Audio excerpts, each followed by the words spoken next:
श्री वाहिगुरु साहिब जी।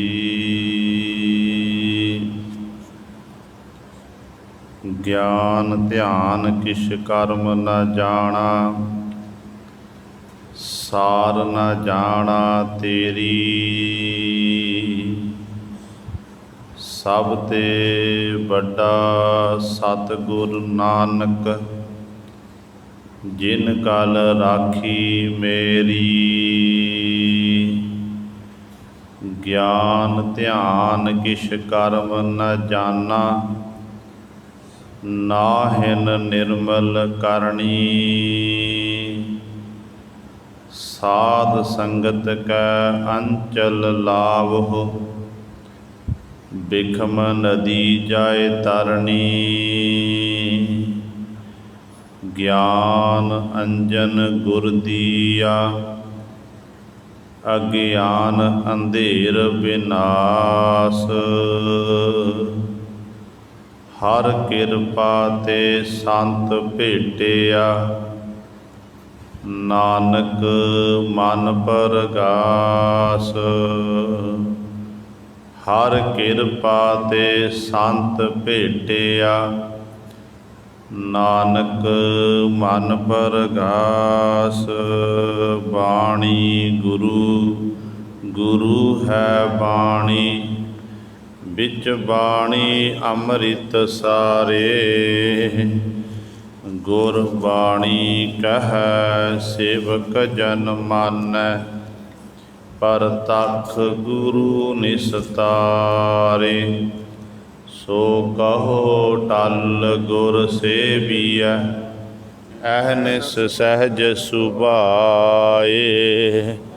दर्शन परसै गुरु कै, जन्म मरण दुख जाए। होवै सिफत खसामदी, नूर अरसो कुरसो झटियै। तुद डिठे सच्चे पातशाह, मल जन्म जन्म दी कटियै।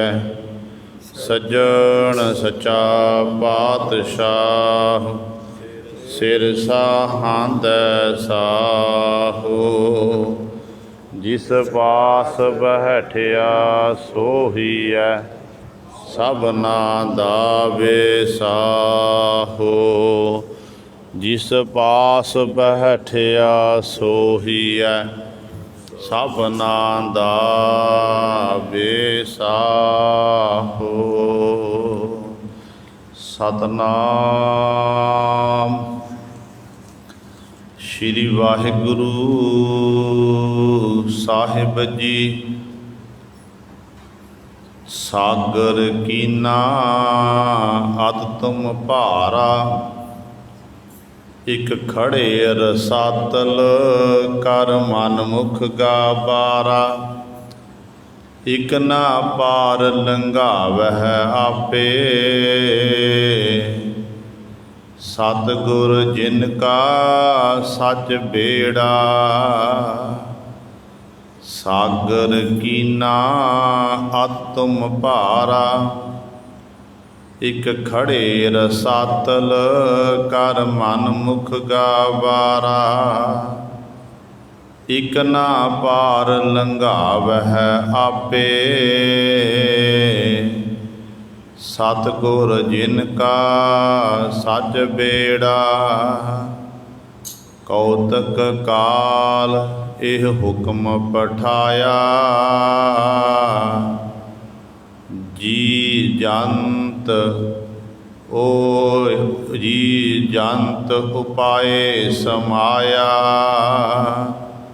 वेख विगसै सब रंग माणे, रचन कीना एक अखाड़ा। वड्डा साहिब वड्डी नाई, बड़ दातार वड्डी जिस जाई। अगम अगोचर बेअंत अतोला, है नाहीं किश आहाड़ा।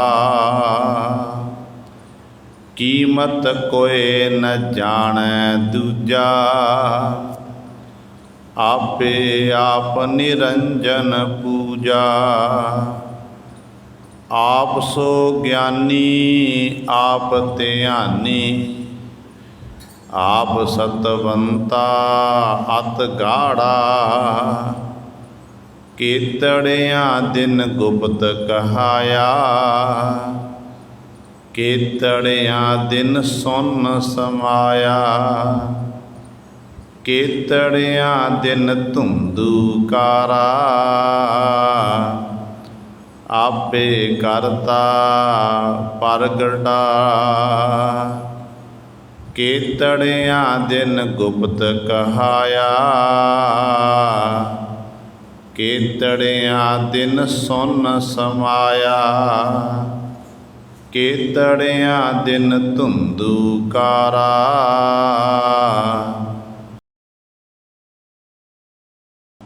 आपे करता परगटा।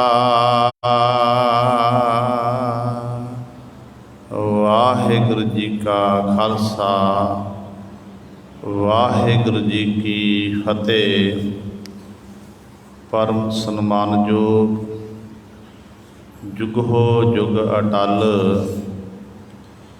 चबर छतर तख दे मालक।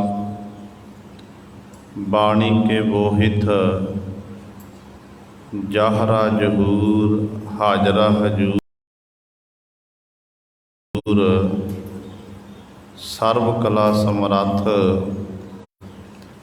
धन धन साहिब श्री गुरु ग्रंथ साहिब।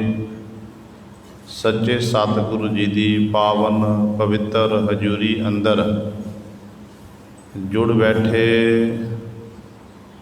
गुरु रूप गुरु सवारे सतसंगी जनों, बड़भागे हो जो दशमेश पिता गुरु कलगीधर सतगुरु अमृत के दाते सर्वंस दानी। शहीद पिता दे पुत्र, शहीद पुत्रां दे पिता। धन धन साहिब श्री गुरु गोबिंद सिंह महाराज जी की चरण छो धरती। महान पवित्र अस्थान गुरुद्वारा मंजी साहिब आलमगीर विखे अमृत वेले तो हाजरियाँ भर के सतसंगत करके सतगुरु महाराज जी दियाँ खुशियाँ प्राप्त कर रहे हो। पातशाह दे पावन दरबार दे विच अमृत वेले तो सजे हुए दीवाना विच आप जी ने हुणे ही सत्कार जो गुरु घर दे कीर्तनिया पासों श्री आसा जी की वार दे कीर्तन श्रवण कीते हैं। सो आओ गुरु सवारियो, समा है जो चल रही लड़ीवार गुरबाणी की कथा। मारू राग दे विचों आप संगतां श्रवण करदियां आ रहीआं हन। मारू राग दे विच मारू सोलहे वाणी। पंजवें पातशाह धन साहिब श्री गुरु अर्जन देव महाराज दे पावन शब्दां दी आप जी विचार श्रवण करते आ रहे हैं।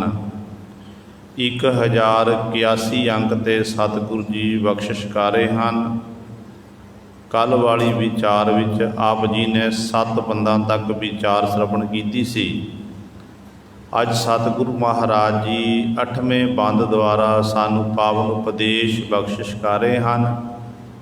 आओ अपनियां मन बिरतियां एकाग्र करिए, ध्यान गुरु चरणों नाल जोड़िए ते गुरु महाराज जी दे पावन उपदेश नूं हिरदियां विच वसा के अपना जीवन सफला करिए। करो सारे अपनी रसना पवित्र ते उचारण करो जी सतनाम श्री वाहिगुरु साहिब जी। सागर कीना अध तुम भारा, ਇਕ ਖੜੇ ਰਸਾਤਲ ਮਨ ਮੁਖ ਵਿਚਾਰਾ। ਧੰਨ ਧੰਨ ਸਾਹਿਬ ਸ੍ਰੀ ਗੁਰੂ ਅਰਜਨ ਦੇਵ ਮਹਾਰਾਜ ਬਖਸ਼ਿਸ਼ਕਾਰੇ ਹਨ।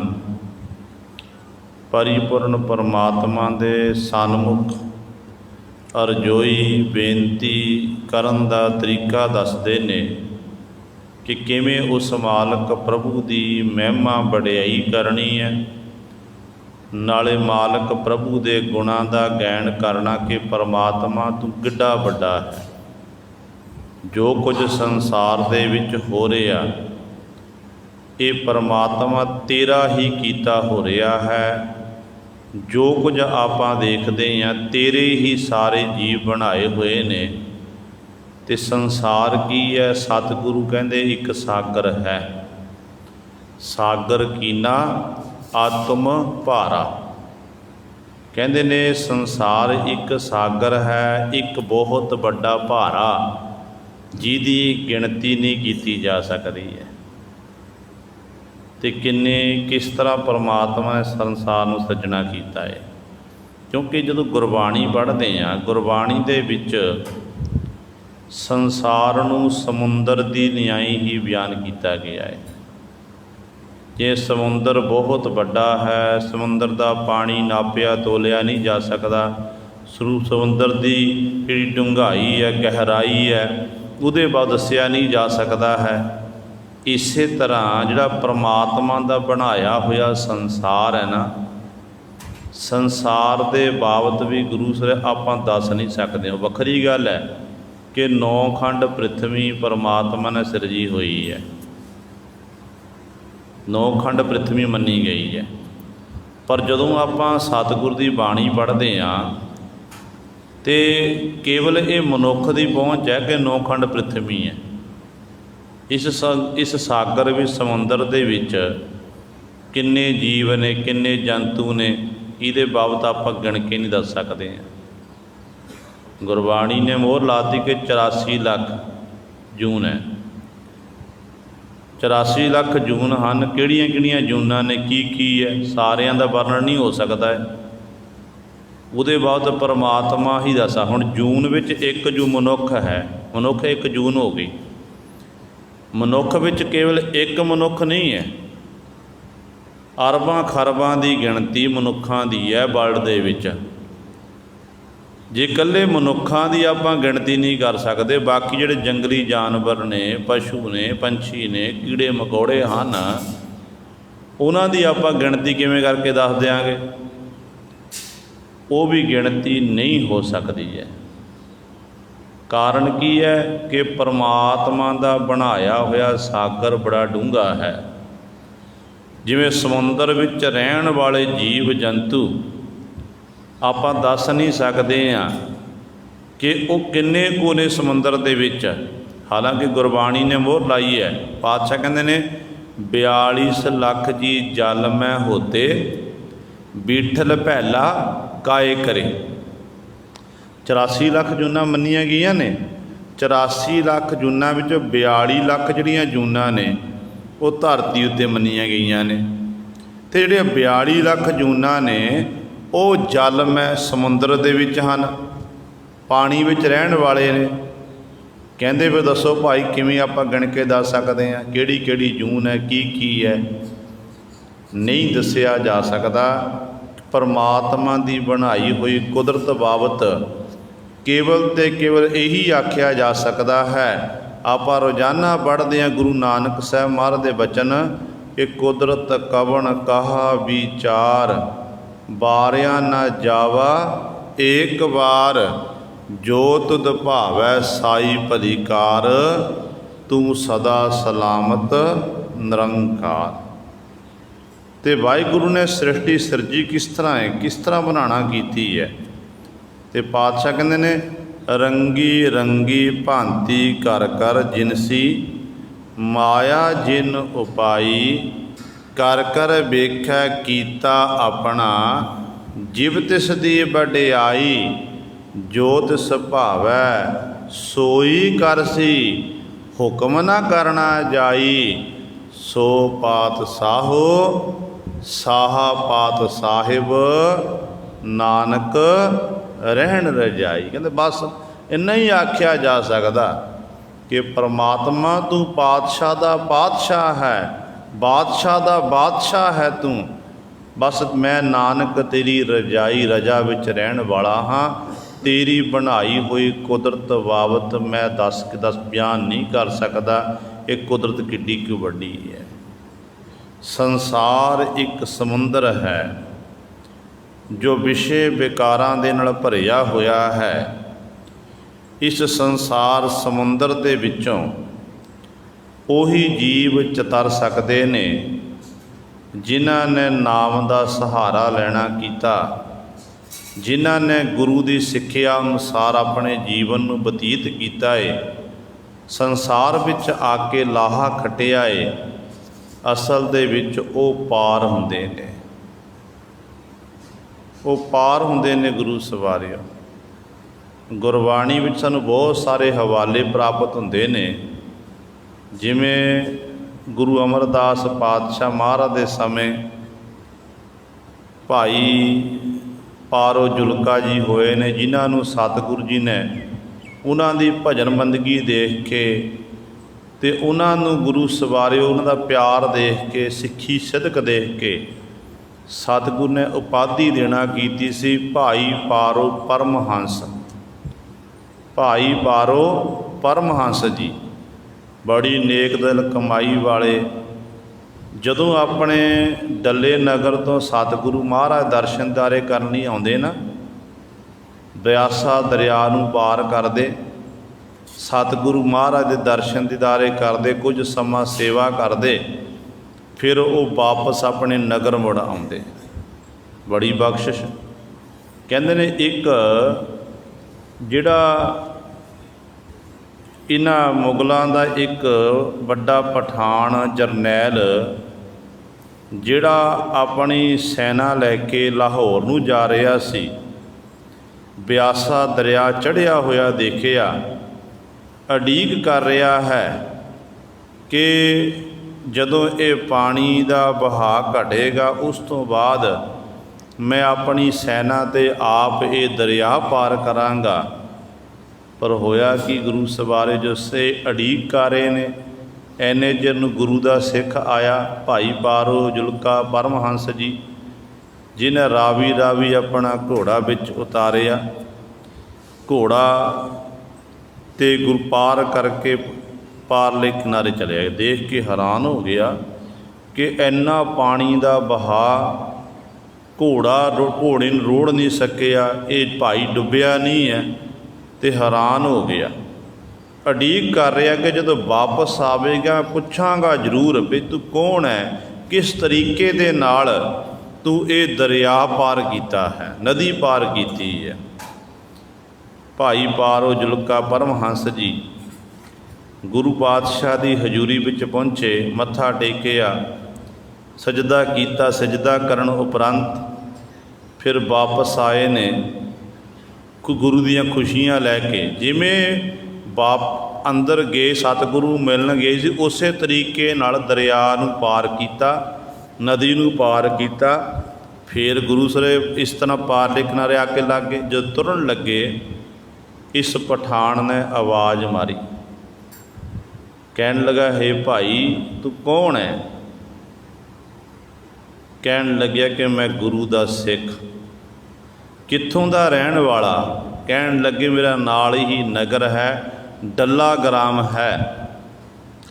ਐਡਾ ਵਹਾਅ ਪਾਣੀ ਦਾ ਵਗ ਰਿਹਾ, ਐਡੀ ਤੇਜ਼ ਨਦੀ ਵਗ ਰਹੀ ਹੈ, ਤੈਨੂੰ ਨਦੀ ਨੇ ਡੋਬਿਆ ਕਿਉਂ ਨਹੀਂ?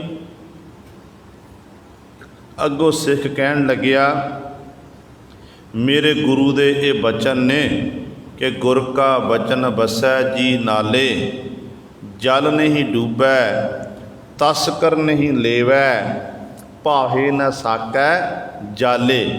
ਮੇਰੇ ਗੁਰੂ ਦੇ ਬਚਨ ਨੇ ਸੁਣਿਆ ਸਰਾ ਗੁਣਾ ਕੇ ਗਾਹਾ, ਸੁਣਿਆ ਸੇਖ ਪੀਰ ਪਾਤਸ਼ਾਹ। ਇਹ ਮੇਰੇ ਗੁਰੂ ਦੇ ਬਚਨ ਨੇ, ਜਿਹੜਾ ਪਰਮਾਤਮਾ ਦੇ ਨਾਮ ਨੂੰ ਸੁਣਦਾ ਹੈ, ਪਰਮਾਤਮਾ ਦੇ ਨਾਮ ਦਾ ਜਸ ਕਰਦਾ ਹੈ, ਉਹਨੂੰ ਫਿਰ ਸਮੁੰਦਰ ਜਿਹੜੇ ਰਾਹ ਦੇ ਦਿੰਦੇ ਨੇ। ਇਹ ਤਾਂ ਛੋਟਾ ਦਰਿਆ ਨਾ, ਛੋਟੀ ਨਦੀ ਹੈ, ਉਹਨਾਂ ਨੂੰ ਫਿਰ ਸਮੁੰਦਰ ਵੀ ਰਾਹ ਦਿੰਦੇ ਨੇ।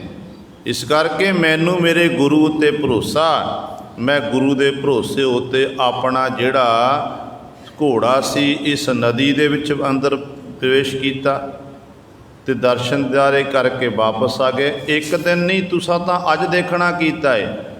ਮੈਂ ਤਾਂ ਨਿੱਤਾ ਪ੍ਰਤੀ ਇਸੇ ਤਰ੍ਹਾਂ ਸਤਿਗੁਰੂ ਮਹਾਰਾਜ ਦੇ ਦਰਸ਼ਨ ਦੀਦਾਰੇ ਕਰਦਾ ਹਾਂ, ਨਿੱਤਾ ਪ੍ਰਤੀ ਦਰਸ਼ਨ ਦੀਦਾਰੇ ਕੇ ਵਾਪਸ ਮੁੜ ਕੇ ਆਉਂਦਾ। ਉਹ ਪਠਾਨ ਸੁਣ ਕੇ ਹੈਰਾਨ ਹੋ ਗਿਆ ਕਿ ਕਿੱਡਾ ਬਲੀ ਦਾ ਗੁਰੂ ਜਿਹੜਾ ਗੁਰੂ ਹੈ, ਇੰਨੀ ਸ਼ਕਤੀ ਗੁਰੂ ਦੇ ਵਿੱਚ। ਕਹਿਣ ਲੱਗਿਆ ਕਿ ਮੈਨੂੰ ਵੀ ਆਪਣੇ ਗੁਰੂ ਦੇ ਦੀਦਾਰ ਕਰਾ, ਮੈਂ ਵੀ ਤੇਰੇ ਗੁਰੂ ਦੇ ਦਰਸ਼ਨ ਦੀਦਾਰੇ ਕਰਨਾ ਚਾਹੁੰਦਾ ਹਾਂ। ਮੈਂ ਵੀ ਗੁਰੂ ਨੂੰ ਮਿਲ ਕੇ ਦੇਖਾਂ ਕਿ ਮੇਰੇ ਜੀਵਨ 'ਚ ਕੀ ਪਲਟਾ ਵੱਜਦਾ ਹੈ, ਕੀ ਬਦਲਾਵ ਆਉਂਦਾ ਏ। ਤੇ ਕਹਿੰਦੇ ਨੇ ਉਸ ਸਮੇਂ ਗੁਰੂ ਸਵਾਰਿਓ, ਇਹ ਜਿਹੜਾ ਪਠਾਨ ਸੀ ਜਿਹਦਾ ਨਾਮ ਇਤਿਹਾਸਕਾਰ ਲਾਜਾਰ ਖਾਂ ਲਿਖਣਾ ਕੀਤਾ ਹੈ, ਤੇ ਇਹ ਫਿਰ ਉਸ ਸਮੇਂ ਸਤਿਗੁਰੂ ਮਹਾਰਾਜ ਦੇ ਕੋਲ ਗਿਆ, ਭਾਈ ਬਾਰੋ ਪਰਮਹੰਸ ਜੀ ਦੇ ਨਾਲ ਕੋਲ ਗਿਆ। ਗੁਰੂ ਅਮਰਦਾਸ ਪਾਤਸ਼ਾਹ ਦੇ ਚਰਨਾਂ 'ਚ ਮੱਥਾ ਟੇਕਿਆ। ਜਦ ਮੱਥਾ ਟੇਕਣ ਦੀ ਦੇਰੀ ਸੀ, ਗੁਰੂ ਦੀ ਐਸੀ ਰਹਿਮਤ ਹੋ ਗਈ, ਜਿਵੇਂ ਗੁਰਬਾਣੀ ਦਾ ਫਰਮਾਨ ਨਾ, ਅੰਦਰ ਸੱਚਾ ਨੇਹੋ ਲਾਇਆ ਪ੍ਰੀਤਮ ਆਪਣੈ, ਤਨ ਮਨ ਹੋਏ ਨਿਹਾਲ, ਜਾਗੁਰ ਦੇਖਾਂ ਸਾਹਮਣੇ। ਸਾਹਮਣੇ ਗੁਰੂ ਨੂੰ ਸਿੰਘਾਸਣ ਉੱਤੇ ਬੈਠਿਆਂ ਨੂੰ ਦੇਖਿਆ ਤੇ ਨਦਰੋ ਨਦਰ ਨਿਹਾਲ ਹੋ ਗਿਆ। ਗੁਰੂ ਨੇ ਮਿਹਰ ਭਰੀ ਨਿਗਾਹ ਨਾਲ ਤੱਕਿਆ, ਬਖਸ਼ਿਸ਼ ਕੀਤੀ। ਸਤਿਗੁਰੂ ਜੀ ਨੇ ਹੱਥ ਘਗਿਆ ਕੇ, ਹੱਥ ਜੋੜ ਕੇ ਪਾਤਸ਼ਾਹ ਦੇ ਚਰਨਾਂ 'ਚ ਬੇਨਤੀ ਕਰਦਾ ਕਿ ਪਾਤਸ਼ਾਹ ਰੱਖ ਲਓ, ਰੱਖ ਲਓ। ਪਾਤਸ਼ਾਹ ਮੈਨੂੰ ਆਪਣਾ ਸਿੱਖ ਬਣਾਉਣਾ ਕਰੋ, ਮੈਨੂੰ ਸਿੱਖੀ ਦੀ ਦਾਤ ਬਖਸ਼ੋ। ਤੇ ਗੁਰੂ ਸਵਾਰਿਓ, ਚਰਨ ਪੌਲ ਰਹਿ ਰਾਸ ਕਰ, ਚਰਨਾ ਅੰਮ੍ਰਿਤ ਸਿੱਖਾਂ ਪਿਲਾਇਆ। ਭਾਈ ਗੁਰਦਾਸ ਜੀ ਕਹਿੰਦੇ ਨੇ, ਧੰਨ ਗੁਰੂ ਅਮਰਦਾਸ ਪਾਤਸ਼ਾਹ ਮਹਾਰਾਜ ਨੇ ਸਿੱਖੀ ਦੀ ਦਾਤ ਬਖਸ਼ੀ। ਇਹੀ ਫਿਰ ਜਦੋਂ ਸਤਿਗੁਰੂ ਗੁਰੂ ਨਾਨਕ ਦੇ ਘਰ ਦਾ ਪ੍ਰਚਾਰ ਕਰਨ ਲੱਗਿਆ, ਜਦੋਂ ਗੁਰੂ ਅਮਰਦਾਸ ਪਾਤਸ਼ਾਹ ਮਹਾਰਾਜ ਨੇ 22 ਸੂਬੇ ਹਿੰਦੁਸਤਾਨ ਦੇ ਸਨ। ਉਸ ਸਮੇਂ ਸਤਿਗੁਰਾਂ ਦੇ ਸਮੇਂ 22 ਸੂਬੇ ਸਨ ਹਿੰਦੁਸਤਾਨ ਦੇ, ਅਤੇ ਸਤਿਗੁਰੂ ਜੀ ਨੇ ਆਪਣੇ 22 ਪ੍ਰਚਾਰਕ ਥਾਪਣਾ ਕੀਤੇ। ਵੱਖਰਾ ਵੱਖਰਾ ਸੂਬਾ ਇਲਾਕਾ ਉਹਨਾਂ ਨੂੰ ਦੇਣਾ ਕੀਤਾ ਕਿ ਤੁਸੀਂ ਇਹਨਾਂ ਸੂਬਿਆਂ ਵਿੱਚ ਜਾ ਕੇ ਗੁਰੂ ਨਾਨਕ ਦੇ ਘਰ ਦਾ ਸਿੱਖੀ ਦਾ ਪ੍ਰਚਾਰ ਕਰਨਾ ਹੈ। ਅਤੇ ਗੁਰੂ ਸਵਾਰਿਓ, ਇਸ ਤਰੀਕੇ ਦੇ ਨਾਲ ਫਿਰ ਉਹ ਗੁਰੂ ਘਰ ਦਾ ਪ੍ਰਚਾਰਕ ਬਣ ਗਿਆ। ਸੋ ਕਹਿਣ ਦਾ ਭਾਵ ਹੈ, ਜਿਹੜੇ ਨਾਮ ਜਪਦੇ ਬੰਦਗੀ ਕਰਦੇ ਹਨ, ਉਹਨਾਂ ਉੱਤੇ ਫਿਰ ਗੁਰੂ ਦੀ ਐਡੀ ਵੱਡੀ ਬਖਸ਼ਿਸ਼ ਹੋ ਜਾਂਦੀ ਹੈ, ਰਹਿਮਤ ਹੋ ਜਾਂਦੀ ਹੈ। ਉਹ ਦੁਨਿਆਵੀ ਸਮੁੰਦਰ ਤਾਂ ਕੀ, ਉਹ ਸੰਸਾਰ ਰੂਪੀ ਸਮੁੰਦਰ ਤੋਂ ਤਰ ਜਾਂਦੇ ਨੇ। ਉਹਨਾਂ ਦਾ ਪਾਰ ਉਤਾਰਾ ਹੋ ਜਾਂਦਾ ਹੈ। ਉਹਨਾਂ ਦਾ ਜੀਵਨ ਰੂਪੀ ਬੇੜਾ ਜਿਹੜਾ ਹੈ, ਉਹ ਵਾਰਲੇ ਕਿਨਾਰੇ ਤੋਂ ਪਾਰ ਹੋ ਜਾਂਦਾ ਹੈ। ਪਰ ਕਈ ਵਾਰੀ ਐਸਾ ਵੀ ਹੁੰਦਾ ਹੈ ਕਿ ਜਦੋਂ ਮਨੁੱਖ ਦੇ ਮਨ ਵਿੱਚ ਵਿਸ਼ੇ ਹੋਣ, ਵਿਕਾਰ ਹੋਣ, ਮਨੁੱਖ ਮੈਂ ਮੇਰੀ ਵਿੱਚ ਵਿਚਰਦਾ ਹੋਵੇ, ਅਤੇ ਉਦੋਂ ਫਿਰ ਕਈ ਵਾਰੀ ਇਹ ਸੰਸਾਰ ਰੂਪੀ ਸਮੁੰਦਰ ਵਿੱਚ ਮਨੁੱਖ ਗੋਤੇ ਖਾਂਦਾ ਹੈ, ਮਨੁੱਖ ਡੁੱਬ ਜਾਂਦਾ, ਖਤਮ ਹੋ ਜਾਂਦਾ ਹੈ। ਭਗਤ ਕਬੀਰ ਸਾਹਿਬਾਨ ਜੀ ਦਾ ਇੱਕ ਸ਼ਲੋਕ, ਜਿਹਦੇ ਭਗਤ ਕਬੀਰ ਸਾਹਿਬਾਨ ਜੀ ਸਾਨੂੰ ਸਮਝਾਉਂਦੇ ਨੇ, ਉਪਦੇਸ਼ ਦਿੰਦੇ ਨੇ। ਕਹਿੰਦੇ ਨੇ, ਕਬੀਰ ਬੇੜਾ ਜਰਜਰ, ਫੂਟੇ ਸ਼ੇਖ ਹਜ਼ਾਰ, ਹਰੂਏ ਹਰੂਏ ਤੁਰ ਤਰ ਗਏ, ਡੂਬੇ ਜਿਨ ਸਰ ਭਾਰ। ਭਗਤ ਕਬੀਰ ਸਾਹਿਬਾਨ ਜੀ ਮਹਾਰਾਜ ਬਚਨ ਕਰਦੇ ਨੇ, ਕਹਿੰਦੇ ਨੇ, ਕਬੀਰ ਬੇੜਾ ਜਰਜਰਾ, ਕਹਿੰਦੇ ਬੇੜਾ ਜਿਹੜਾ ਹੈ, ਜੀਵਨ ਰੂਪੀ ਬੇੜਾ, ਇਹ ਸਮੁੰਦਰ ਦੇ ਵਿੱਚ ਹੈ, ਨਦੀ ਦੇ ਵਿੱਚ ਹੈ। ਅਤੇ ਜਿਸ ਬੇੜੀ ਉੱਤੇ ਸਵਾਰ ਹੈ ਜੀਵ, ਉਸ ਜੀਵਨ ਰੂਪੀ ਬੇੜੀ ਨੂੰ ਹਜ਼ਾਰਾਂ ਹੀ ਛੇਕ ਹੋਏ ਨੇ। ਆਪਾਂ ਦੇਖਦੇ ਹਾਂ ਨਾ, ਜੇ ਬੇੜੀ ਵਿੱਚ ਪਾਣੀ ਭਰ ਜਾਵੇ ਨਾ, ਬੇੜੀ ਵਿੱਚ ਪਾਣੀ ਭਰੇ, ਬੇੜੀ ਭਾਰੀ ਹੁੰਦੀ ਹੈ, ਫਿਰ ਬੇੜੀ ਉਹ ਪਾਣੀ ਦੇ ਵਹਾਅ ਵਿੱਚ ਹੀ ਡੁੱਬ ਜਾਂਦੀ ਹੈ। पानी ਵਿੱਚ ਹੀ ਗੋਤੇ ਖਾ ਲੈਂਦੀ ਹੈ। ਇਹ ਜਿਹੜੇ ਉਹਦੇ ਉੱਤੇ ਸਵਾਰ ਹੁੰਦੇ ਨੇ ਉਹ ਸਾਰੇ ਹੀ ਨਾਲ ਹੀ ਖਤਮ ਹੋ ਜਾਂਦੇ ਨੇ। ਪਰ ਭਗਤ ਸਾਹਿਬਾਨ ਜੀ ਕਹਿੰਦੇ ਨੇ ਹਰੂਏ ਹਰੂਏ ਤਰ ਗਏ ਡੂਬੇ ਜਿਨ ਸਿਰ ਭਾਰ। ਜਿਹੜੇ ਹੌਲੇ ਸਨ, ਜਿਹੜੇ ਹੌਲੇ ਸੀ, ਜਿਨ੍ਹਾਂ ਦੇ ਅੰਦਰ ਹੰਕਾਰ ਨਹੀਂ ਸੀ, ਨਿਮਰਤਾ ਸੀ, ਨਿਮਾਣੇ ਬਣ ਕੇ ਰਹਿੰਦੇ ਸਨ, ਉਹ ਤਾਂ ਫਿਰ ਸੰਸਾਰ ਸਮੁੰਦਰ ਤੋਂ ਤਰ ਗਏ।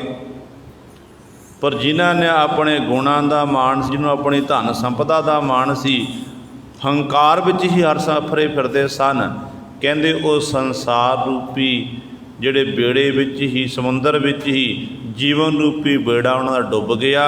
ਇਸ ਪ੍ਰਕਾਰ ਉਹ ਖਤਮ ਹੋ ਗਏ, ਆਪਣੀ ਮੰਜ਼ਿਲ ਤੱਕ ਉਹ ਪਹੁੰਚ ਹੀ ਨਹੀਂ ਸਕੇ, ਭਾਵ ਉਹ ਪਾਰਲੇ ਕਿਨਾਰੇ ਨਹੀਂ ਲੱਗ ਸਕੇ।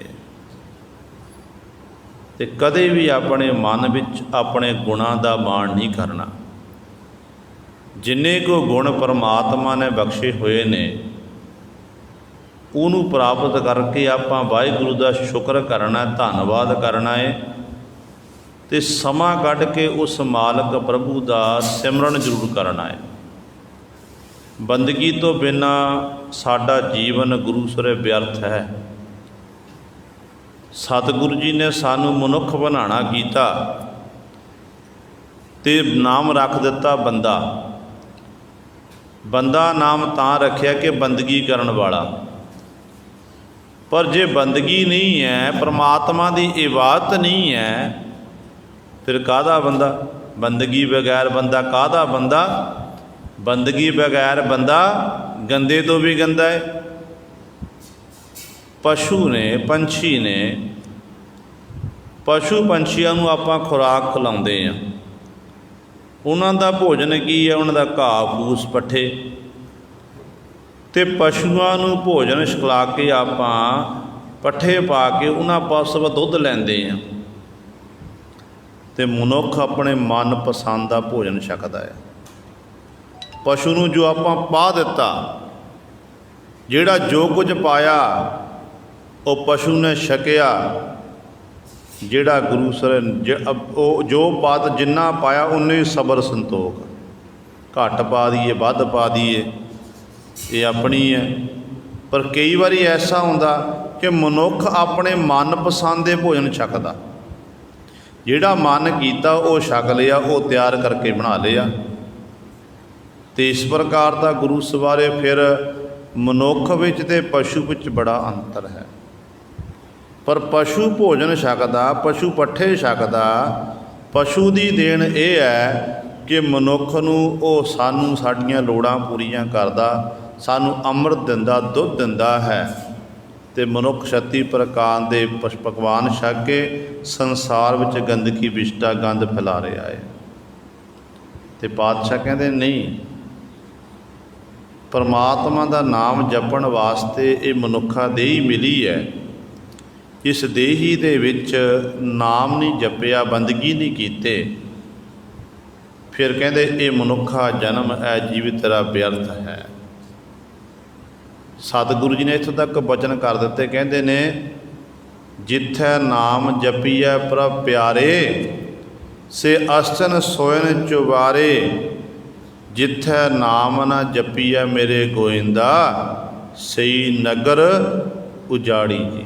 ਹੁਣ ਇਹ ਮੈਂ ਨਹੀਂ ਕਹਿ ਰਿਹਾ, ਗੁਰੂ ਗ੍ਰੰਥ ਸਾਹਿਬ ਮਹਾਰਾਜ ਕਹਿ ਰਹੇ ਨੇ। ਜਿਹਨੂੰ ਆਪਾਂ ਮੱਥਾ ਟੇਕਨੇ, ਸਜਦਾ ਕਰ ਰਹੇ ਹਾਂ, ਉਹ ਗੁਰੂ ਗ੍ਰੰਥ ਸਾਹਿਬ ਮਹਾਰਾਜ ਕਹਿ ਰਹੇ ਨੇ, ਹੋਕਾ ਦੇ ਰਹੇ ਨੇ। ਕਹਿੰਦੇ ਜਿੱਥੇ ਨਾਮ ਜਪਿਆ ਉੱਥੇ ਅਸਤਨ ਸੋਇਨ ਚੁਬਾਰੇ, ਸੋਇਨੇ ਦੇ ਚੁਬਾਰੇ ਹੁੰਦੇ ਨੇ। ਪਰ ਜਿੱਥੇ ਕਹਿੰਦੇ ਨਾਮ ਨਹੀਂ ਜਪਿਆ, ਜੇ ਬੇਸ਼ੱਕ ਮੰਡੀਆਂ ਵੱਡੀਆਂ ਮਹਿਲ ਮਾੜੀਆਂ ਬਣੀਆਂ ਹੋਣ, ਕਹਿੰਦੇ ਸੱਚ ਜਾਣਿਓ ਫਿਰ ਉਹ ਸੁੰਨੇ ਘਰ ਕਾਮ ਵਾਲੀ ਹਾਲਤ ਹੋ ਜਾਂਦੀ ਹੈ। ਉਹ ਇੱਕ ਤਰ੍ਹਾਂ ਬੀਆ ਬਣ ਉਜਾੜਦੀ ਨਹੀਂ ਹੁੰਦਾ ਹੈ। ਇਸ ਕਰਕੇ ਜਿਹੜਾ ਸਮਾਂ ਮਿਲਿਆ, ਸਮੇਂ ਦੀ ਆਪਾਂ ਕਦਰ ਕਰੀਏ, ਫਿਰ ਸਾਡਾ ਮਨੁੱਖਾ ਜਨਮ ਸਫਲਾ ਹੋਵੇਗਾ। ਗੁਰੂ ਸਾਹਿਬਾਨ ਜੀ ਕਹਿੰਦੇ ਹੇ ਪਰਮਾਤਮਾ, ਜਿਹੜਾ ਇਹ ਸਾਗਰ ਸਮੁੰਦਰ ਤੈਂ ਬਣਾਉਣਾ ਕੀਤਾ, ਸੰਸਾਰ ਸਮੁੰਦਰ, ਇਹ ਅੱਧ ਤੋਂ ਭਾਰਾ, ਇਹ ਬਹੁਤ ਵੱਡਾ ਬਣਾ ਦਿੱਤਾ। ਐਡਾ ਵੱਡਾ ਹੈ ਕਿ ਇਹਦਾ ਕੋਈ ਹੱਦ ਬੰਨਾ ਨਹੀਂ। ਅਤੇ ਇਸ ਸੰਸਾਰ ਸਮੁੰਦਰ 'ਚ ਹੋ ਕੀ ਰਿਹਾ ਹੈ? ਕਹਿੰਦੇ ਇੱਕ ਖੜੇ ਰਸਾਤਲ ਕਰ ਮਨ ਮੁਖ ਗਵਾਰਾ। ਇੱਕ ਖੜੇ ਰਸੇ ਕਹਿੰਦੇ ਇਸ ਸੰਸਾਰ ਸਮੁੰਦਰ ਖੜ ਕੇ ਖਲੋ ਕੇ ਰਸਾਤਲ ਮਨ ਦੀ ਮਰਜ਼ੀ ਕਰਨ ਵਾਲੇ। ਜਦੋਂ ਤੱਕ ਆਪਾਂ ਆਪਣੇ ਮਨ ਦੀ ਮਰਜ਼ੀ ਕਰਾਂਗੇ ਉਦੋਂ ਤੱਕ ਸਾਡੇ ਉੱਤੇ ਗੁਰੂ ਦੀ ਬਖਸ਼ਿਸ਼ ਨਹੀਂ ਹੋ ਸਕਦੀ ਹੈ। ਮਨ ਨੂੰ ਆਪਾਂ ਗੁਰੂ ਦੀ ਮੱਤ ਅਨੁਸਾਰ ਢਾਲਣਾ ਹੈ। ਮਨ ਨੂੰ ਆਪਾਂ ਗੁਰੂ ਸਾਹਿਬਾਂ ਦੇ ਚਰਨਾਂ ਜੋੜਨਾ ਹੈ, ਕਿਉਂਕਿ ਮਨ ਮਨੁੱਖ ਦਾ ਦੁਬਿਧਾ ਵਿੱਚ ਹੈ। ਦੋ ਪ੍ਰਕਾਰ ਦਾ ਮਨ ਹੈ। ਇੱਕ ਮਨ ਕਹਿੰਦਾ ਅੰਮ੍ਰਿਤ ਵੇਲੇ ਉੱਠ ਕੇ ਨਾਮ ਜਪ ਬੰਦਗੀ ਕਰ, ਬਾਣੀ ਪੜ੍ਹ, ਨਿੱਤ ਦਾ ਨਿਯਮ ਨਿਭਾ। ਦੂਜਾ ਮਨ ਕਹਿ ਰਿਹਾ ਕਿ ਨਹੀਂ, ਹਾਲੇ 10 ਮਿੰਟ ਹੋਰ ਸੋ ਲਈਏ, 15 ਮਿੰਟ ਹੋਰ ਰੈਸਟ ਕਰ ਲਈਏ, ਬਾਅਦ ਵਿੱਚ ਉੱਠਾਂਗੇ। ਫਿਰ ਹੁੰਦਾ ਕੀ ਹੈ, ਆਪਾਂ ਸਾਰੇ ਜਾਣਦੇ ਹਾਂ ਕਿ 15 ਮਿੰਟ ਦੇ ਲਾਲਚ ਵਿੱਚ ਕਈ ਵਾਰੀ ਅੰਮ੍ਰਿਤ ਵੇਲਾ ਸਾਰਾ ਹੀ ਲੰਘ ਜਾਂਦਾ ਹੈ। ਮਨ ਨੇ ਸ਼ੈਤਾਨੀ ਕੀਤੀ ਅਤੇ ਸਾਡਾ ਅੰਮ੍ਰਿਤ ਵੇਲਾ ਲੰਘ ਗਿਆ। ਜੇ ਅਸੀਂ ਉਸੇ ਸਮੇਂ ਮਨ ਉੱਤੇ ਕੰਟਰੋਲ ਕਰਦੇ, ਨਹੀਂ ਮਨ ਕਹਿ ਰਿਹਾ ਕਿ ਨਹੀਂ ਉੱਠਣਾ, ਅਤੇ ਉਦੋਂ ਗੁਰੂ ਨੂੰ ਮੁੱਖ ਕਰ ਲਿਆ ਕਿ ਮੇਰੇ ਗੁਰੂ ਨੇ ਆਖਿਆ ਨਹੀਂ ਭਾਈ ਮੈਂ ਉੱਠਣਾ ਹੈ, ਤੇਰੀ ਗੱਲ ਨਹੀਂ ਮੰਨਣੀ, ਮੈਂ ਆਪਣੇ ਗੁਰੂ ਦੀ ਗੱਲ ਮੰਨਣੀ ਹੈ। ਮੇਰਾ ਗੁਰੂ ਕਹਿੰਦਾ ਉੱਠ, ਅੰਮ੍ਰਿਤ ਵੇਲੇ ਉੱਠ ਕੇ ਤੂੰ ਨਾਮ ਬਾਣੀ ਦਾ ਅਭਿਆਸ ਕਰ। ਅਤੇ ਉਦੋਂ ਫਿਰ ਗੁਰੂ ਸਵਾਰ ਜਦੋਂ ਜਿਹੜੇ ਇਸ ਤਰੀਕੇ ਦੇ ਨਾਲ ਉੱਠ ਜਾਂਦੇ ਨੇ, ਸਮੇਂ ਦੀ ਕਦਰ ਕਰਦੇ, ਸੰਭਾਲ ਲੈਂਦੇ ਨੇ, ਅਤੇ ਅਸਲ ਵਿੱਚ ਫਿਰ ਉਹਨਾਂ ਦਾ ਮਨ ਜਿਹੜਾ ਹੈ ਗੁਰ ਚਰਨਾਂ ਵਿੱਚ ਜੁੜ ਜਾਂਦਾ ਹੈ। ਸਮਾਂ ਲੱਗਦਾ ਹੈ, ਜਿਉਂ-ਜਿਉਂ ਅਭਿਆਸ ਕਰਦੇ ਜਾਂਦੇ ਹਨ ਤਿਉਂ-ਤਿਉਂ ਗੁਰੂ ਨਾਲ ਉਹਨਾਂ ਦੀ ਨੇੜਤਾ ਬਣਦੀ ਜਾਂਦੀ ਹੈ। ਫਿਰ ਮਨ ਵੀ ਸ਼ੈਤਾਨੀ ਕਰਨ ਨੂੰ ਹਟ ਜਾਂਦਾ, ਵੀ ਸੱਚ ਹੈ। ਅੱਜ ਮਨ ਸ਼ੈਤਾਨੀ ਕਰ ਰਿਹਾ ਨਾ, ਮਨ ਇੱਧਰ ਉੱਧਰ ਦੌੜਿਆ ਭੱਜਿਆ ਫਿਰਦਾ ਹੈ। ਪਰ ਜਦੋਂ ਆਪਾਂ ਸਮੇਂ ਦੀ ਕਦਰ ਕਰਾਂਗੇ, ਸੰਭਾਲ ਕਰਾਂਗੇ, ਅਤੇ ਹੌਲੀ ਹੌਲੀ ਇਹ ਖਿੰਡਿਆ ਹੋਇਆ ਮਨ ਸਾਡਾ ਇੱਕ ਥਾਂ 'ਤੇ ਇਕੱਤਰ ਹੋਵੇਗਾ। ਅਤੇ ਪਹਿਲਾਂ ਤਨ ਕਰਕੇ ਤੂੰ ਆਰਾਧਨਾ ਕਰਦਾ ਸੀ, ਤਨ ਕਰਕੇ ਨਿੱਤ ਦਾ ਨਿਯਮ ਨਿਭਾਉਂਦਾ ਸੀ, ਤਨ ਕਰਕੇ ਬਾਣੀ ਅੰਮ੍ਰਿਤ ਸੰਭਾਲ ਕਰਦਾ ਸੀ। ਅੱਜ ਇਹੋ ਜਿਹੀ ਅਵਸਥਾ ਬਣ ਜਾਣੀ ਹੌਲੀ ਹੌਲੀ ਅਭਿਆਸ ਦੇ ਰਾਹੀਂ। ਇਹ ਨਹੀਂ ਕਿ ਆਪਾਂ 10 ਦਿਨ 15 20 ਮਹੀਨਾ ਕੀਤਾ, ਨਹੀਂ, ਜਿੰਨਾ ਆਪਾਂ ਅਭਿਆਸ ਕਰਾਂਗੇ ਫਿਰ ਮਨ ਕਰਕੇ ਗੁਰੂ ਸਵਰੇ ਤੁਹਾਡਾ ਜਿਹੜਾ ਮਨ ਹੈ ਨਾ, ਮਨ ਕਰਕੇ ਗੁਰੂ ਦੀ ਆਰਾਧਨਾ ਹੋਣ ਲੱਗ ਪਵੇਗੀ। ਫਿਰ ਉਹ ਮਨ ਸਤਿਗੁਰ ਦੇ ਦਰ 'ਤੇ ਪ੍ਰਵਾਨ ਹੈ, ਉਹ ਉਸ ਜੀਵ ਦਾ ਆਇਆ ਸੰਸਾਰ ਸਫਲਾ ਹੈ। ਅਤੇ ਗੁਰਦੇਵ ਪਾਤਸ਼ਾਹ ਜੀ ਬਚਨ ਕਰਦੇ ਹਨ, ਕਹਿੰਦੇ ਪਰ ਸੰਸਾਰ ਸਮੁੰਦਰ ਵਿੱਚ ਇੱਕ ਖੜੇ ਰਸਾਤਲ, ਇਹ ਖੜੇ ਹਨ ਰਸਾਤਲ ਜਿਹੜੇ ਮਨ ਦੀ ਮਗਰ ਲੱਗਣ ਵਾਲੇ, ਮਨ ਦੀ ਮਰਜ਼ੀ ਕਰਨ ਵਾਲੇ। ਇਹ ਖੜੇ ਰਸਾਤਲ ਕਰ ਮਨ ਮੁਖ ਗਵਾਰਾ, ਕਹਿੰਦੇ ਕੰਮ ਕੀ ਕਰਦੇ ਹਨ, ਗਵਾਰਾਂ ਵਾਲੇ ਕੰਮ, ਬੇਸਮਝਾਂ ਵਾਲੇ ਕੰਮ। ਉਹ ਕੰਮ ਜਿਹੜੇ ਕੰਮ ਕਰਨ ਲਈ ਸਾਨੂੰ ਸਾਡਾ ਸਮਾਜ ਇਜਾਜ਼ਤ ਨਹੀਂ ਦਿੰਦਾ, ਸਾਡੇ ਗੁਰੂ ਸਾਹਿਬਾਨ, ਸਾਡੇ ਧਰਮ ਗ੍ਰੰਥ ਇਜਾਜ਼ਤ ਨਹੀਂ ਦਿੰਦੇ ਹਨ, ਉਹ ਕੰਮ ਕਹਿੰਦੇ ਇਹ ਮਨਮੁਖ ਜੀਵ ਕਰ ਧਰਮ ਤੋਂ ਉਲਟ ਕਰਮ ਕਰ ਰਿਹਾ। ਕਹਿੰਦੇ ਦੱਸੋ ਫਿਰ ਭਾਈ ਉਹ ਕਿਵੇਂ ਤਰ ਜਾਵੇਗਾ? ਜਦੋਂ ਆਪਾਂ ਤਾਂ ਧਰਮ ਤੋਂ ਉਲਟ ਸਾਰੇ ਕਰਮ ਕਰਾਂਗੇ ਤੇ ਨਾ ਤਾਂ ਸਮਾਜ ਵਿੱਚ ਸਤਿਕਾਰ ਮਿਲੇਗਾ, ਨਾ ਹੀ ਗੁਰੂ ਸਵਾਰਿਓ ਸਾਨੂੰ ਮਾਲਕ ਦੀ ਦਰਗਾਹ ਵਿੱਚ ਗੁਰੂ ਦੀ ਕਚਹਿਰੀ ਦੇ ਵਿੱਚ ਸਾਨੂੰ ਮਾਣ ਸਨਮਾਨ ਮਿਲੇਗਾ। ਇਸ ਕਰਕੇ ਜੋ ਸਿੱਖ ਨੇ ਕਰਮ ਕਰਨੇ ਹਨ, ਸਿੱਖ ਨੇ ਕਰਮ ਕਰਨੇ ਗੁਰੂ ਦੇ ਹੁਕਮ ਅਨੁਸਾਰ, ਗੁਰੂ ਦੀ ਆਗਿਆ ਦੀ ਪਾਲਣਾ ਕਰਨੀ ਹੈ। ਅਤੇ ਜਿਵੇਂ ਗੁਰੂ ਕਹਿੰਦਾ ਹੈ ਉਸ ਤਰੀਕੇ ਨਾਲ ਸਿੱਖ ਨੇ ਆਪਣੇ ਜੀਵਨ ਦਾ ਨਿਰਵਾਹ ਕਰਨਾ ਹੈ। ਇਸ ਕਰਕੇ ਇਹ ਇਸ ਤਰ੍ਹਾਂ ਇਹ ਧਰਮ ਤੋਂ ਉਲਟ ਸਿੱਖ ਨੇ ਕਰਮ ਨਹੀਂ ਕਰਨੇ ਹਨ। ਇਕ ਨਾ ਪਾਰ ਲੰਘਾਵਹਿ ਆਪੇ, ਸਤਿਗੁਰ ਜਿਨ ਕਾ ਸੱਚ ਬੇੜਾ। ਗੁਰੂ ਪਾਤਸ਼ਾਹ ਕਹਿੰਦੇ ਸਾਰੇ ਸੰਸਾਰ ਸਮੁੰਦਰ ਦੇ ਵਿੱਚ ਨੇ, ਗੋਤੇ ਖਾਰੇ ਡੁੱਬ ਰਹੇ ਹਨ, ਪਰ ਇਕਨਾਂ ਦੇ ਉੱਤੇ ਕਹਿੰਦੇ ਸਤਿਗੁਰ ਦੀ ਐਡੀ ਵੱਡੀ ਬਖਸ਼ਿਸ਼ ਹੋ ਜਾਂਦੀ ਹੈ। ਡੁੱਬਦਿਆਂ ਨੂੰ ਪਾਰ ਕਰਨ ਵਾਲੇ ਸਾਡੇ ਸਤਿਗੁਰ ਜੀ ਹਨ। ਸਤਿਗੁਰ ਜੀ ਡੁੱਬਦਿਆਂ ਨੂੰ ਪਾਰ ਕਰਨ ਵਾਲੇ ਹਨ, ਜਿਨ੍ਹਾਂ ਦੀ ਬਾਂਹ ਸਤਿਗੁਰੂ ਪਾਤਸ਼ਾਹ ਜੀ ਪਕੜ ਲੈਂਦੇ ਨੇ। ਕਹਿੰਦੇ ਫਿਰ ਇੱਕ ਨਾ ਪਾਰ ਲੰਘਾਵੇ ਆਪੇ, ਆਪ ਹੀ ਪਰਮੇਸ਼ਰ ਉਹਨਾਂ ਨੂੰ ਸੰਸਾਰ ਸਮੁੰਦਰ ਤੋਂ ਪਾਰ ਕਰਨ ਦਾ ਭਾਵ ਤਾਰ ਦਿੰਦਾ ਹੈ। ਉਹ ਕਿਹੜੇ ਨੇ? ਸਤਿਗੁਰ ਜਿਨ ਕਾ ਸੱਚ ਬੇੜਾ। ਜਿਹੜੇ ਸਤਿਗੁਰ ਦੇ ਲੜ ਲੱਗੇ ਹੋਏ ਹਨ, ਸੱਚ ਦੇ ਉਪਾਸ਼ਕ ਨੇ, ਜਿਨ੍ਹਾਂ ਨੇ ਆਪਣਾ ਜੀਵਨ ਰੂਪੀ ਬੇੜਾ ਗੁਰੂ ਨੂੰ ਸਮਰਪਿਤ ਕਰ ਦਿੱਤਾ ਕਿ ਨਹੀਂ, ਮੇਰਾ ਕੁਝ ਵੀ ਨਹੀਂ ਹੈ, ਜੋ ਕੁਝ ਹੈ ਮੇਰੇ ਗੁਰੂ ਦਾ। ਇਹ ਤਨ ਮਨ ਧਨ ਇਹ ਸਭ ਕੁਝ ਗੁਰੂ ਦਾ, ਮੇਰਾ ਕੁਝ ਵੀ ਨਹੀਂ। ਫਿਰ ਉਹਨਾਂ ਉਹ ਜੀਵਨ ਰੂਪੀ ਬੇੜਾ ਗੁਰੂ ਦੇ ਹਵਾਲੇ ਕਰਦੇ ਨੇ ਅਤੇ ਗੁਰੂ ਫਿਰ ਉਹਨਾਂ ਦੀ ਬਾਂਹ ਪਕੜ ਲੈਂਦਾ ਹੈ। ਗੁਰੂ ਸੰਸਾਰ ਸਮੁੰਦਰ ਤੋਂ ਪਾਰ ਕਰ ਦਿੰਦਾ ਹੈ। ਹੁਣ ਜੇ ਕਈ ਨੌਜਵਾਨਾਂ ਨੂੰ ਆਖਦੀ ਕਿ ਭਾਈ ਕੇਸ ਰੱਖੋ, ਦਾੜੇ ਪ੍ਰਕਾਸ਼ ਕਰੋ, ਅਤੇ ਉਹ ਕਹਿੰਦੇ ਨੇ ਕਿ ਬਾਬੇ ਤਾਂ ਐਵੇਂ ਬੋਲੀ ਜਾ ਰਹੇ ਨੇ। ਜਦੋਂ ਆਪਾਂ ਇਤਿਹਾਸ ਪੜ੍ਹਦੇ ਹਾਂ, ਸੰਤ ਗਿਆਨੀ ਗੁਰਬਚਨ ਸਿੰਘ ਭਿੰਡਰਾਂ ਵਾਲੇ ਮਹਾਂਪੁਰਖ ਕਥਾ ਦੇ ਵਿੱਚ ਆਮ ਬਚਨ ਕਰਦੇ ਹੁੰਦੇ ਸੀ। ਕਹਿੰਦੇ ਭਾਈ ਜੂੜਾ ਰੱਖਣ ਦਾ ਕੀ ਮਹਾਤਮ ਹੈ। ਆਪਾਂ ਸੀਸੋ ਜੂੜਾ ਕਰਦੇ ਨੇ ਨਾ, ਕਹਿੰਦੇ ਕੀ ਮਹਾਤਮ ਹੈ। ਕਹਿੰਦੇ ਜਿਹੜਾ ਕੇਸਾਧਾਰੀ ਹੁੰਦਾ ਹੈ, ਰਹਿਤ ਵਿੱਚ ਪਰਪੱਕ ਹੁੰਦਾ, ਬਾਣੀ ਬਾਣੇ ਦਾ ਧਾਰਨੀ ਬਣ ਜਾਂਦਾ ਹੈ। ਕਹਿੰਦੇ ਜੇ ਜਦੋਂ ਆਪਣਾ ਸੰਸਾਰਕ ਯਾਤਰਾ ਕਰਕੇ ਇਸ ਲੋਕ ਤੋਂ ਪਰਲੋਕ ਵਿੱਚ ਪਹੁੰਚਦਾ ਹੈ, ਕੋਈ ਇਹੋ ਜਿਹਾ ਕੋਈ ਮਾੜਾ ਕਰਮ ਜਾਗ ਪਿਆ, ਮਾਲਕ ਦੀ ਦਰਗਾਹ ਵਿੱਚ ਕਹਿੰਦੇ ਧਰਮਰਾਜ ਦੇ ਪੇਸ਼ ਹੋ ਗਿਆ। ਕੋਈ ਮਾੜਾ ਕਰਮ ਜਾਗਿਆ, ਧਰਮਰਾਜ ਦੇ ਅੱਗੇ ਪੇਸ਼ ਹੋਣਾ ਪੈ ਗਿਆ, ਉਹਦੀ ਸਜ਼ਾ ਮਿਲਣ ਲੱਗੀ। ਕਹਿੰਦੇ ਉਦੋਂ ਜੋ ਨਜਿਓ ਮਾੜੇ ਕਰਮਾਂ ਕਰ, ਕੋਈ ਇਹੋ ਜਿਹਾ ਕੋਈ ਪਿਛਲਾ, ਕਿਉਂਕਿ ਇੱਕ ਜਨਮ ਦੀ ਗੱਲ ਨਹੀਂ ਹੈ, ਇਹ ਕਈ ਜਨਮਾਂ ਦਾ ਸੰਬੰਧ ਹੈ। ਜੇਕਰ ਇਸ ਤਰ੍ਹਾਂ ਦਾ ਕੋਈ ਕਰਮ ਜਾਗਿਆ, ਕਹਿੰਦੇ ਜੇਕਰ ਕਹਿੰਦੇ ਉਹਨੂੰ ਕੋਈ ਨਰਕਾਂ ਵਿੱਚ ਕੋਈ ਪਾਣ ਲੱਗੇ ਤਾਂ ਉਹਦੀ ਸਜ਼ਾ ਦੇਣ ਲੱਗੇ।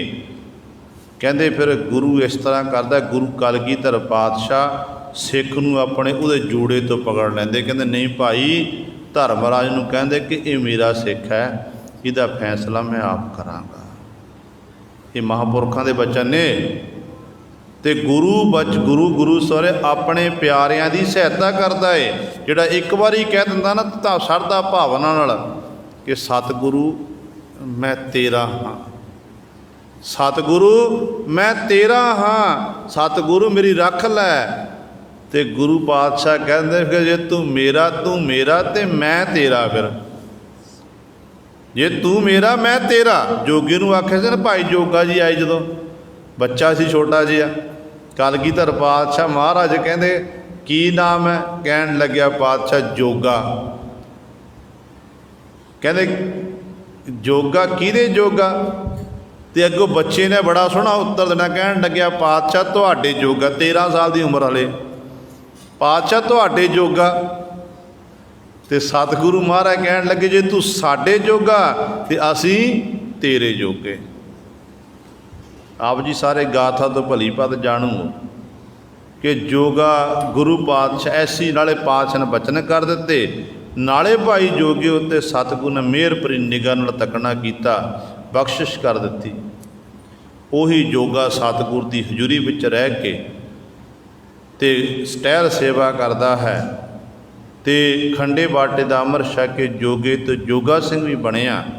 ਅਤੇ ਸਮਾਂ ਲੰਘਿਆ।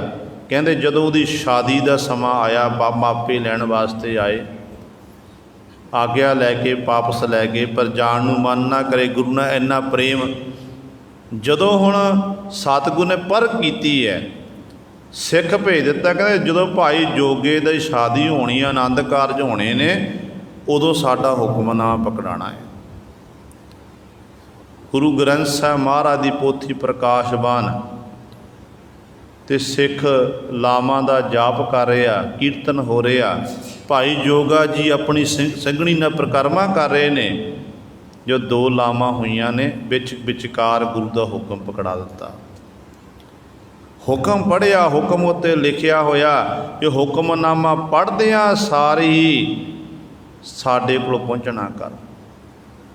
ਆਨੰਦ ਕਾਰਜ ਹੋ ਗਏ। ਕਈ ਇਤਿਹਾਸਕਾਰ ਲਿਖਦੇ ਨੇ ਕਿ ਜਿਹੜੀਆਂ 2 ਬਾਕੀ ਰਹਿ ਗਏ ਲਾਵਾਂ ਰਹੀਆਂ ਸਨ, ਉਹ ਪਰਨੇ ਨਾਲ ਕਰਨਾ ਕੀਤੀਆਂ, ਪਰ ਆਨੰਦ ਕਾਰਜ ਕੀਤੇ। ਅਤੇ ਉਸ ਤੋਂ ਬਾਅਦ ਆਪਣੇ ਪਰਿਵਾਰ ਨੂੰ ਛੱਡ ਕੇ ਭਾਈ ਜੋਗਾ ਜੀ ਨੇ ਅਨੰਦਪੁਰ ਸਾਹਿਬ ਚਾਲੇ ਪਾ ਦਿੱਤੇ। ਮਨ 'ਚ ਹੁਣ ਮਾਣ ਆ ਰਿਹਾ ਕਿ ਮੇਰੇ ਜੈਸਾ ਕੋਈ ਸਿੱਖ ਨਹੀਂ। मेरे उत्ते एड्डी वड्डी बख्शिश, मैं अपना कुवारा डोरा छड्ड के नवां मेरा ब्याह होया होवे, हाले घर वाली घर विच नहीं पहुंची है, तो मैं आनंद कारज करा के इधर गुरु पातशाह कोल आ गया हाँ। माण आ रहा, तो गुरु का ये बिरद है कि जदों सिख के अंदर थोड़ा जिहा माण आउंदा ना, तो सतगुरु सिख के माण नूं दूर कर दिंदे ने। तो सतगुर का बिरद है। जदों हुण भाई जोगा जी आ हुशियारपुर के कोल अपना डेरा लाया, डेरा किस थान ते लग्या, बेशवा के चवारे कोल। बेशवा के हाव भाव देखे, मन च विकार पैदा होया, बार बार कोशिश करदा जाण नूं, ते अगों पहरेदार खलोता, एक बारी गया, दो बारी गया, तीन बारी गया, सारी रात जागदे लंघा दित्ती। जदों अमृत वेले का समा हो गया ना, वो पहरेदार ने आवाज़ मारी, कहन लग्या, गल सुन भाई, देखण नूं तू मैनूं इह जापदा कि गुरु गोबिंद सिंह महाराज जिहड़े आनंदपुर साहिब के गुरु ने, उहदा सिख जापदा है, पर गुरु गोबिंद सिंह महाराज सिख ने ना, वो कदे भी चवारियां उत्ते नहीं जाते, हो बेशवा के चवारियां उत्ते नहीं, ये काम नहीं करते, नीच कर्म। हुण जो जमीर जगाया, गुरु गोबिंद सिंह महाराज ना सुनिया, हिरदा कंब गया कि वाकई मना, मैं तो गुरु का सिख हाँ, मैं की कर रहा। तोबा की ते आनंदपुर साहिब की धरती ते गुरु कलगियां वाले पातशाह महाराज के चरणा जाके मत्था टेकिया। सतगुर के दीवान सजे ने, भाई दया सिंह ते होर सिंह बैठे ने।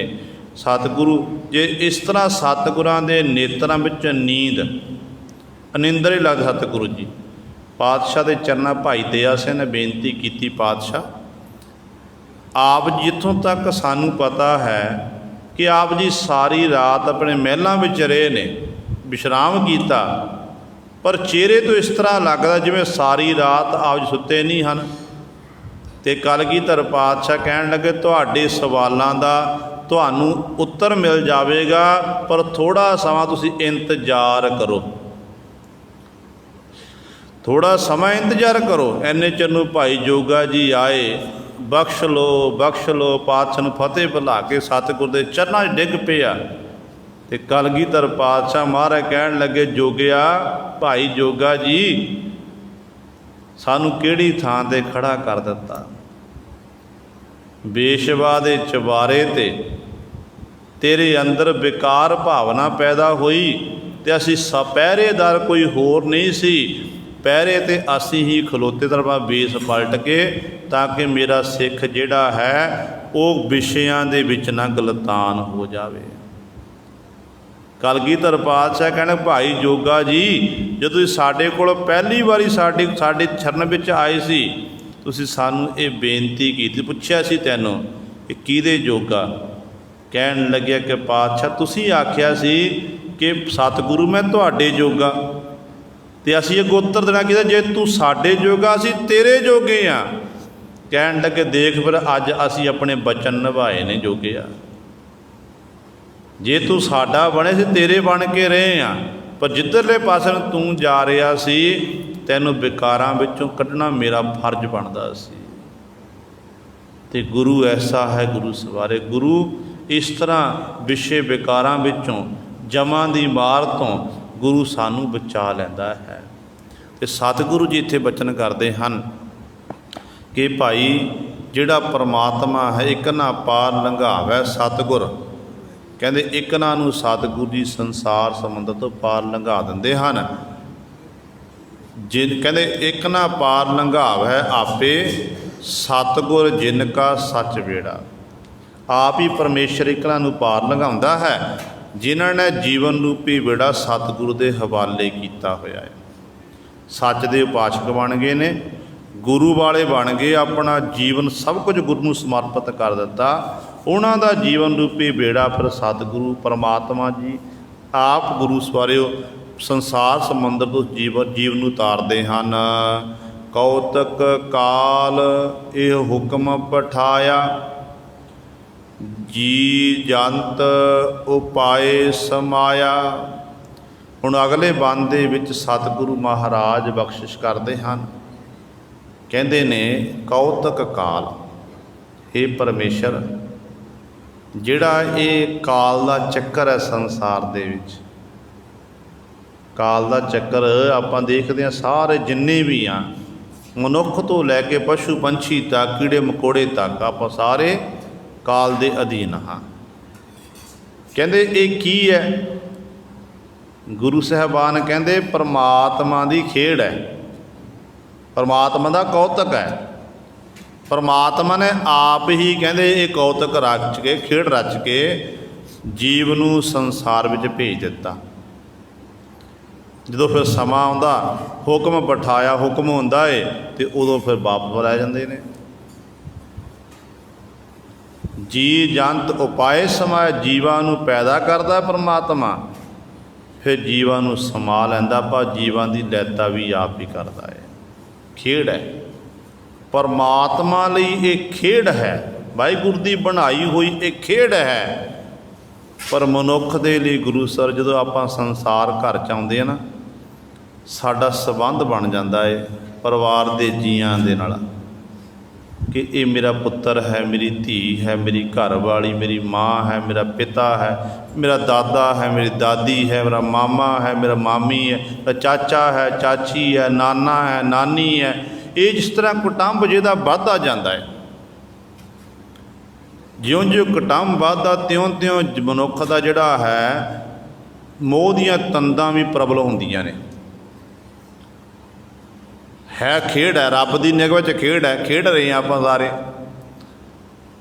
ਪਰ ਜਦੋਂ ਵਿਛੋੜਾ ਪੈਂਦਾ, ਜਦੋਂ ਕੋਈ ਆਪਣਾ ਜੀ ਜਾਂਦਾ ਹੈ, ਪਰਿਵਾਰ ਦਾ ਜੀ ਜਾਂ ਕਿਸੇ ਰਿਸ਼ਤੇਦਾਰੀ ਦੇ ਵਿੱਚੋਂ, ਅਤੇ ਉਦੋਂ ਫਿਰ ਜਿਹੜੇ ਨਾਲ ਜੁੜੇ ਹੁੰਦੇ ਨੇ, ਜਿਹੜਾ ਸੰਬੰਧ ਬਣਿਆ ਹੁੰਦਾ, ਉਹਨਾਂ ਨੂੰ ਦੁੱਖ ਹੁੰਦਾ ਹੈ ਕਿ ਸਾਡਾ ਜੀ ਚਲਿਆ ਗਿਆ, ਫਲਾਣੇ ਦੀ ਮੌਤ ਹੋ ਗਈ, ਫਲਾਣਾ ਚੜ੍ਹਾਈ ਕਰ ਗਿਆ। ਉਦੋਂ ਫਿਰ ਘਰ ਵਿੱਚ ਦੁੱਖ ਦਾ ਸਮਾਂ, ਦੁੱਖ ਮਨਾਉਂਦੇ ਆਪਾਂ ਸਾਰੇ। ਇਹ ਤਾਂ ਮਨੁੱਖ ਦੇ ਸੰਬੰਧ ਹੋਣ ਕਰਕੇ, ਜੀਵ ਦਾ ਸੰਬੰਧ ਹੋਣ ਕਰਕੇ ਜੀਵ ਨੂੰ ਦੁੱਖ ਲੱਗ ਰਿਹਾ। ਪਰ ਪਰਮਾਤਮਾ ਦੀ ਨਿਗਾਹ ਦੇ ਵਿੱਚ ਪਰਮਾਤਮਾ ਦੀ ਇੱਕ ਇਹ ਖੇਡ ਹੈ। ਵਾਹਿਗੁਰੂ ਨੇ ਖੇਡ ਰਚਾਈ ਹੋਈ ਹੈ, ਖੇਡਣ ਲਈ ਸੰਸਾਰ ਵਿੱਚ ਭੇਜ ਦਿੱਤਾ। ਭੇਜਿਆ ਅਤੇ ਆਖਿਆ ਕਿ ਭਾਈ ਤੈਨੂੰ 20 ਸਾਲ ਦੇਣਾ ਕਿਤੇ ਜ਼ਿੰਦਗੀ ਦੇ, ਤੈਂ ਇੰਨਾ ਸਮਾਂ, ਤੈਂ 50 ਸਾਲ ਖੇਡਣਾ, ਤਾਂ 60 ਸਾਲ, 70 ਸਾਲ, ਤੈਂ 100 ਸਾਲ ਖੇਡਣਾ। 100 ਸਾਲ ਤਾਂ ਬੜੇ ਘੱਟ ਨੇ ਅੱਜ ਕੱਲ੍ਹ, ਤਾਂ ਬੜੀ ਗਿਣਤੀ ਦੇ ਹੀ 100 ਸਾਲ ਦੇ ਮਨੁੱਖ ਨੇ, ਨਹੀਂ ਤਾਂ 60, 70 ਤੱਕ, 80 ਤੱਕ ਹੱਦ, ਉਹ ਤੋਂ ਵੱਧ 85 ਤੱਕ, ਫਿਰ ਉੱਥੋਂ ਗੁਰੂ ਸਵਰੇ ਖਤਮ ਹੋ ਜਾਂਦੇ। ਬਹੁਤ ਤਾਦਾਦ ਦੇ ਵਿੱਚ ਅਜੋਕੇ ਸਮੇਂ ਵਿੱਚ ਤਾਂ ਨੌਜਵਾਨ ਹੀ ਜਾ ਰਹੇ ਨੇ, ਪਤਾ ਨਹੀਂ ਲੱਗ ਰਿਹਾ, ਇੱਕ ਛਿਣ ਦੇ ਵਿੱਚ ਮਨੁੱਖ ਦੀ ਮੌਤ ਹੋ ਰਹੀ ਹੈ। ਪਤਾ ਚੰਗਾ ਭਲਾ ਤੰਦਰੁਸਤੀ ਚਲਿਆ ਜਾਂਦਾ ਸੰਸਾਰ ਤੋਂ। ਕਾਰਨ ਕੀ ਹੈ? ਖੇਡ ਖੇਡਣ ਲਈ ਪਰਮਾਤਮਾ ਨੇ ਭੇਜਿਆ ਸੀ, ਸਮਾਂ ਸਮਾਪਤ ਹੋਇਆ, ਅਤੇ ਸਮਾਂ ਸਮਾਪਤ ਹੋਣ ਪਰ ਖੇਡ ਸਮਾਪਤ ਹੋ ਗਈ। ਜਿਵੇਂ ਸੰਸਾਰ ਵਿੱਚ ਖੇਡਾਂ ਖੇਡਦੇ ਹਾਂ, ਕ੍ਰਿਕਟ ਖੇਡੀ ਜਾਂਦੀ ਹੈ 50 ਓਵਰਾਂ ਦੀ, 20 ਓਵਰਾਂ ਦੀ, ਜਦੋਂ ਓਵਰ ਸਮਾਪਤ ਹੋ ਗਏ, ਖੇਡ ਸਮਾਪਤ। ਇਸੇ ਤਰ੍ਹਾਂ ਗੁਰੂ ਸਵਾਰਿਓ, ਪਰਮਾਤਮਾ ਨੇ ਜੀਵਨ ਰੂਪੀ ਖੇਡ ਖੇਡਣ ਦੇ ਲਈ ਜੀਵ ਨੂੰ ਸੰਸਾਰ 'ਚ ਭੇਜਦਾ, ਮਨੁੱਖਾ ਦੇਹੀ ਬਖਸ਼ਿਸ਼ ਕਰਕੇ। ਆਖਿਆ ਖੇਡ ਖੇਡ, ਪਰ ਖੇਡ ਖੇਡੀ ਐਸੀ ਜਿਹੜੀ ਖੇਡ ਖੇਡਣ ਦੇ ਨਾਲ ਮੇਰੀ ਪ੍ਰਸੰਨਤਾ ਤੈਨੂੰ ਮਿਲ ਜਾਵੇ।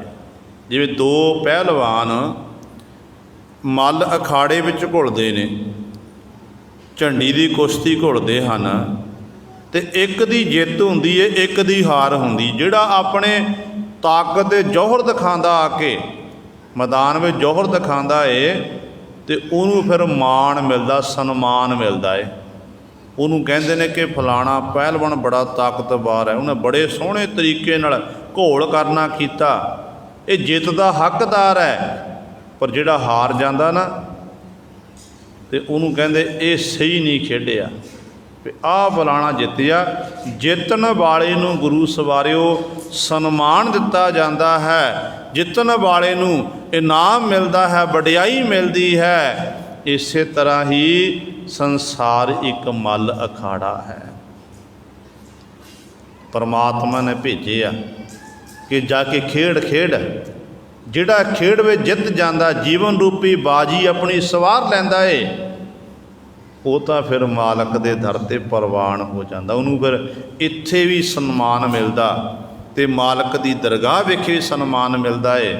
ਪਰ ਜਿਹਨੇ ਜੀਵਨ ਰੂਪੀ ਜਿਹੜੀ ਬਾਜੀ ਹੈ ਉਹ ਵਿਸ਼ੇ ਵਿਕਾਰਾਂ ਵਿੱਚ ਗਲਤਾਨ ਹੋ ਕੇ ਹੀ ਗੁਰੂ ਤੋਂ ਬੇਮੁਖ ਹੋ ਕੇ ਗੁਜ਼ਾਰ ਦਿੱਤੀ, ਅਤੇ ਫਿਰ ਉਹਨੂੰ ਲਾਹਣਤਾਂ ਪੈਂਦੀਆਂ ਨੇ, ਅੱਜ ਪੈਂਦੀਆਂ ਨੇ, ਪਿੱਛੇ ਪਈਆਂ ਨੇ, ਅੱਗੇ ਵੀ ਪੈਂਦੀਆਂ ਰਹਿਣਗੀਆਂ। ਇਸ ਕਰਕੇ ਸਤਿਗੁਰੂ ਕਹਿੰਦੇ ਨੇ, ਕਹਿੰਦੇ ਇਹ ਪਰਮਾਤਮਾ ਦਾ, ਕਹਿੰਦੇ ਕਾਲ, ਇਹ ਪਰਮਾਤਮਾ ਦਾ ਹੁਕਮ ਹੈ।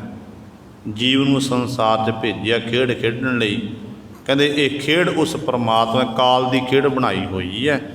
ਜੀ ਜੰਤ ਉਪਾਏ ਸਮਾ ਜੀਵਾਂ ਨੂੰ ਪੈਦਾ ਕਰਦਾ, ਪੈਦਾ ਕਰਨ ਉਪਰੰਤ ਫਿਰ ਸਮਾਇਆ ਆਪਣੇ ਵਿੱਚ ਹੀ ਉਹ ਸਮਾ ਲੈਂਦਾ, ਭਾਵ ਉਹਨਾਂ ਦਾ ਖਾਤਮਾ ਕਰ ਦਿੰਦਾ ਹੈ। ਇਹ ਸਾਰੀ ਖੇਡ ਉਸ ਕਾਲ ਦੀ ਹੈ, ਉਸ ਪਰਮੇਸ਼ਰ ਦੀ ਹੈ। ਵੇਖੈ ਵਿਗਸੈ ਸਭ ਰੰਗ ਮਾਣੇ, ਰਚਨ ਕੀਨਾ ਇੱਕ ਆਖਾੜਾ।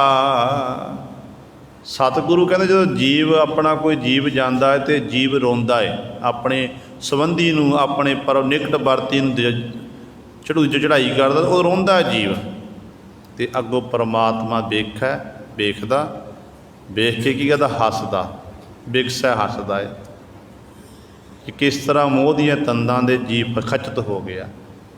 ਜਿਹੜਾ ਇਹਦਾ ਆਪਣਾ ਨਹੀਂ, ਉਹਨੂੰ ਆਪਣਾ ਸਮਝੀ ਬੈਠਾ ਏ। ਕਹਿੰਦੇ ਇਸ ਤਰ੍ਹਾਂ ਉਹ ਪਰਮਾਤਮਾ ਵੇਖਦਾ, ਵਿਗਸਾ, ਸਾਰੇ ਰੰਗ ਮਾਣਦਾ, ਆਨੰਦ ਮਾਣਦਾ। ਰਚਨ ਕੀਨਾ ਇੱਕ ਅਖਾੜਾ, ਕਹਿੰਦੇ ਇਹ ਪਰਮਾਤਮਾ ਨੇ ਇੱਕ ਅਖਾੜਾ ਰਚਨਾ ਕੀਤਾ ਹੈ, ਇੱਕ ਮੈਦਾਨ ਰਚਨਾ ਕੀਤਾ ਹੈ। ਇਹ ਗੁਰੂ ਸਵਾਰਿਓ ਸਤਿਗੁਰੂ ਮਹਾਰਾਜ ਨੇ ਸਾਡੇ ਉੱਤੇ ਬਖਸ਼ਿਸ਼ ਕੀਤੀ ਹੈ। 9 ਬੰਦਾਂ ਤੱਕ ਪਾਤਸ਼ਾਹ ਨੇ ਵਿਚਾਰ ਕਰਵਾਈ ਹੈ। ਬਾਕੀ ਰਹਿੰਦੇ ਸ਼ਬਦ ਦੀ ਵਿਚਾਰ ਆਪਾਂ ਕੱਲ੍ਹ ਵਾਲੇ ਦੀਵਾਨਾਂ 'ਚ ਕਰਾਂਗੇ।